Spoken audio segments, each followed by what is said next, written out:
علیہ وسلم کی بارگاہ میں ایک شخص پہنچا، یا رسول اللہ صلی اللہ تعالیٰ علیہ وسلم ہمارے پاس 3-4 بچے ہیں لیکن اتفاق کسی میں نہیں ہے، ایک کی بات دوسرے کو خراب لگتی ہے، اس کی بات ہم کو خراب لگتی ہے، میں کہتا ہوں تو بچے ناراض ہو جاتے ہیں، یا رسول اللہ صلی اللہ تعالیٰ علیہ وسلم دعا فرما دیں، تو آقا دو عالم صلی اللہ تعالیٰ علیہ وسلم ارشاد فرماتے ہیں کہ جاؤ نماز پڑھو۔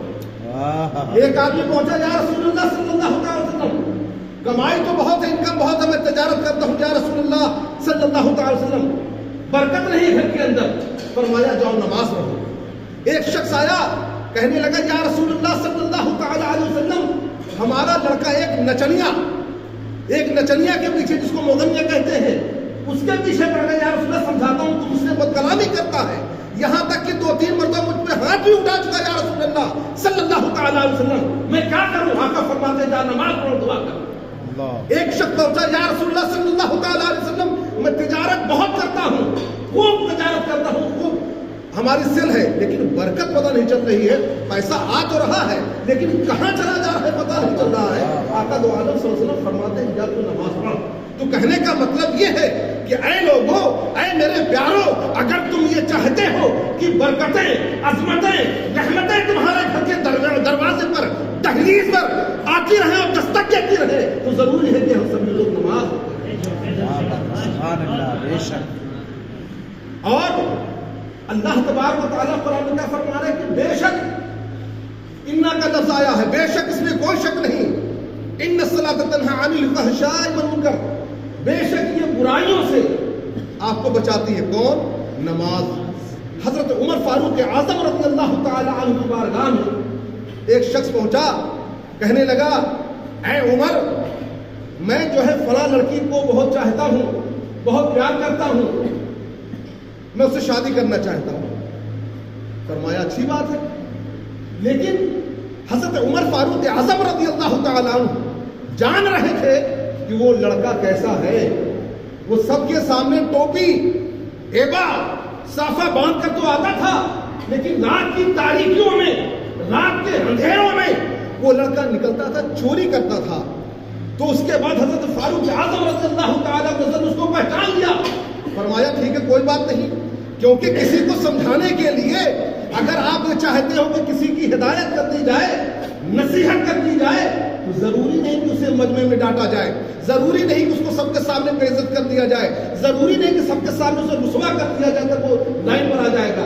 حضرت فاروق اعظم رضی اللہ تعالیٰ فرماتے ہیں کہ ٹھیک ہے، تو اس لڑکی سے شادی کرنا چاہتا ہے، اچھی بات ہے، شادی کر، لیکن 40 دن کم سے کم تو نماز پڑھو۔ کتنے دن بولو؟ 40 دن بعد جماعت تو نماز پڑھ، اس کے بعد میرے پاس آنا۔ وہ لڑکا کہا اس میں کون سی بڑی بات ہے، نماز پڑھنے کی بات ہے، نماز ہم پڑھیں گے، با جماعت پڑھیں گے، کوئی دقت نہیں ہے۔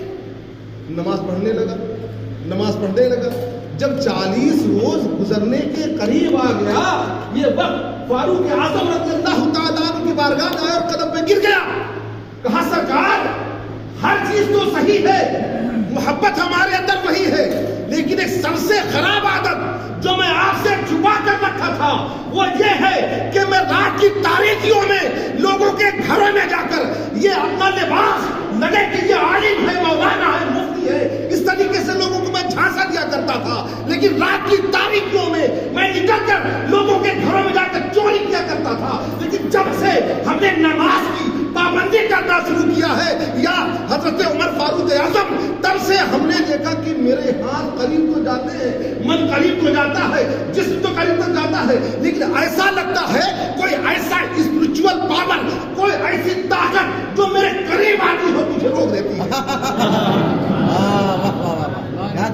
یہ ہے نماز کی برکت، ماشاءاللہ ماشاءاللہ، یہ ہے نماز کی طاقت۔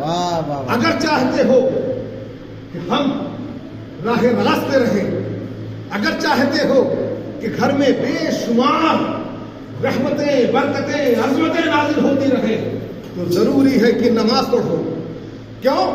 جس طریقے سے ہم نے مثال دیا کہ وہ کی پیڈ والا موبائل اور اینڈرائڈ موبائل میں کیا ہے، اس میں سب ہے، لوگ اس کے پیچھے ہیں۔ تو اگر آپ چاہتے ہیں کہ ہمیشہ اللہ تبارک و تعالیٰ آپ سبھی لوگوں کو سرخرو رکھے، ٹینشن فری رکھے، تو ضروری کیا ہے؟ بولو،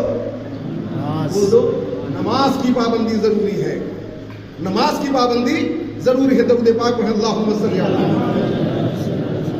سیدنا و شفیعنا محمد۔ جب جنت اور دوزخ کا فیصلہ ہو جائے گا، یہ جنتی ہے یہ دوزخی ہے، فیصلہ ہو گیا، جنتی یہ ہے اور یہ دوزخی ہے، تو ان سے جب وہ جنتیوں کو کے سامنے سے دوزخی جب جانے لگیں گے تو پوچھیں گے، جنتی پوچھیں گے ما سلکتم فی سقر، کیا پوچھیں گے؟ ما سلکتم فی سقر، کیوں تمہیں ڈالا جا رہا ہے جہنم کے اندر؟ یہ جنتی کسے پوچھیں گے؟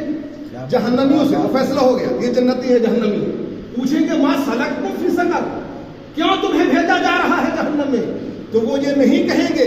آج کا مسلمان کا یہ معاشرہ ایسا ہو گیا ہے، وہ یہ جاننے لگے اور سمجھنے لگے، سوچنے لگے ہیں کہ ارے یار ہم نے پیر صاحب سے وابستگی کر لی، ضروری نہیں ہے نماز، ہم نے دربار مختوم سے، سرکار غریب نواز سے، سرکار اعلیٰ حضرت سے اور تمام بزرگان دین سے ہم نے دربار سے نسبت کر لیا، اس سلاسل سے ہم مرید ہو گئے، نماز کی ضرورت نہیں ہے۔ نہ، بالکل ایسا نہیں۔ آپ بالکل قطعی اپنے دماغ سے نکال دو کہ اگر کسی کے گھر میں پیر صاحب آ رہے ہیں، کیوں کسی درگاہ سے، کسی آستانے سے، کسی خانقاہ سے منسلک ہے تو نماز ضروری نہیں ہے۔ نہ، ایسا بالکل نہیں ہے، ایسا بالکل نہیں ہے۔ یہ کبھی نہ سوچو، کبھی ذہن میں نہ لاؤ، کیونکہ جتنے بھی بزرگان دین، توجہ چاہوں گا، جتنے بھی بزرگان دین اپنے مقام تک پہنچے ہیں، نماز سب سے افضل اور اول رہی ہے ان کی زندگی میں۔ واہ واہ واہ، تو وہاں کیا پوچھا جائے گا؟ ما سلکتم فی سقر، تمہیں کیوں بھیجا جا رہا ہے جہنم میں؟ تو ان جانے والوں کا جواب کیا رہے گا؟ وہ یہ نہیں کہیں گے لم نکو من الپیر، لم نکو من الفاتحہ، لم نکو من المزار شریف، لم نکو من الچادر، لم نکو من الپھول، یعنی ہم مزار پہ پھول نہیں چڑھا رہے تھے، پیش نہیں کر رہے تھے، اس لیے ہم جہنم میں جا رہے ہیں۔ ان کا جواب یہ بھی نہیں ہوگا کہ اے لوگوں سنو، اے میرے پیاروں سنو، ہم پیر صاحب کے پاس نہیں جا رہے تھے اس لیے ہم جہنم میں جا رہے ہیں۔ ان کا جواب یہ بھی نہیں ہوگا کہ ہم آستانے میں نہیں جا رہے تھے اس لیے جہنم میں جا رہے ہیں۔ ان کا جواب یہ بھی نہیں ہوگا کہ ہم خانقاہ میں نہیں جاتے تھے اس لیے ہم جا رہے ہیں جہنم میں۔ ان کا جواب یہ بھی نہیں ہوگا۔ ان کا جواب تب کیا ہوگا؟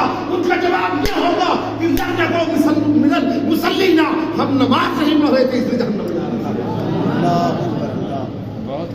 کیا جواب ہوگا؟ تکبیر، نعرہ رسالت، اولاد غوث اعظم، اولاد غوث اعظم، پیر طریقت، رہبر راہ شریعت حضرت علامہ مولانا سید عرفان صاحب قبلہ، نعرہ تکبیر، نعرہ رسالت۔ کا جواب کیا ہوگا؟ لم نکو من المصلین، ہم نماز نہیں پڑھ رہے تھے اس لیے جہنم میں جا رہے ہیں۔ ذہن سے ہمیں پریپیئر ہونا پڑے گا، تیار ہونا پڑے گا پورے طریقے سے اگلے لڑائی کے لیے۔ جانو اس بات کو، لوگ یہ کہتے ہیں، بہت سے لوگوں سے پوچھا جائے تو کہتے ہیں حضور ہم گوشت کھاتے ہیں، کچھ لوگوں سے کہیے تو کہتے ہیں حضور مسکرا کے کہتے ہیں حضرت ہم لوگ گھر میں 4 آدمی ہیں لیکن 5 کلو گوشت آتا ہے۔ بڑے فخر کی بات ہے، بڑے ناز کی بات ہے، بڑا اپنے پہ فخر کرتے ہیں، بڑا ناز کرتے ہیں کہ واہ بھائی واہ، ہم تو بھائی گھر میں 4 ہی لوگ ہیں لیکن 5 کلو گوشت منگاتے ہیں، ماشاءاللہ کیا بات ہے، ہم سب سے بڑے مسلمان ہیں۔ تو سنو، اگر کوئی گوشت کھانے سے مسلمان صرف ہو جائے، صرف گوشت کھانے کی بنیاد پر اگر کوئی صرف مسلمان ہو جائے تو میرے پیاروں سنو، چین کا آدمی سب سے بڑا مسلمان وہ مانا جائے گا کیونکہ وہ کتا بلی اور سور کا خنزیر کا بھی گوشت کھا لیا کرتا ہے۔